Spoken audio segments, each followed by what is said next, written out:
It's game day at UMass Amherst as the Minutemen football team took on Eastern Michigan at McGurk Alumni Stadium this afternoon. Good evening, everyone, and welcome to Western Mass News. I'm Matt Satilli. After COVID cases more than doubled this week on campus, some are blaming last week's tailgating. Western Mass News reporter Amanda Callahan now joins us in studio with more after checking out the scene at this week's game. Amanda?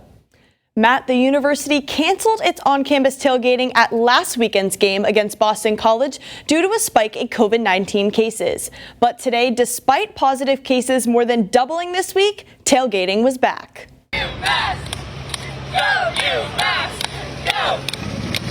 Tailgating is back at UMass Amherst for Saturday's football game as the Minutemen faced Eastern Michigan.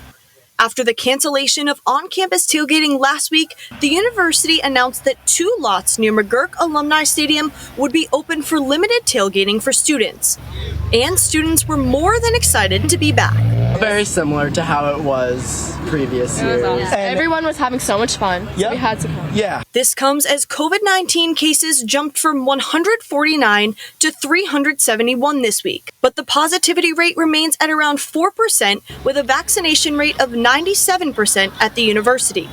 Some UMass students tell Western Mass News they were not concerned. Because I think that people are responsible enough that if you feel sick, stay home. And if you're not vaccinated, you're not at UMass. After tailgating was canceled for last week's games, students gathered at crowded off-campus parties, which is why some think on-campus tailgating may help limit the spread of COVID elsewhere. We're all vaxxed. There's going to be parties regardless of whether they cancel the tailgate or not, so might as well monitor it.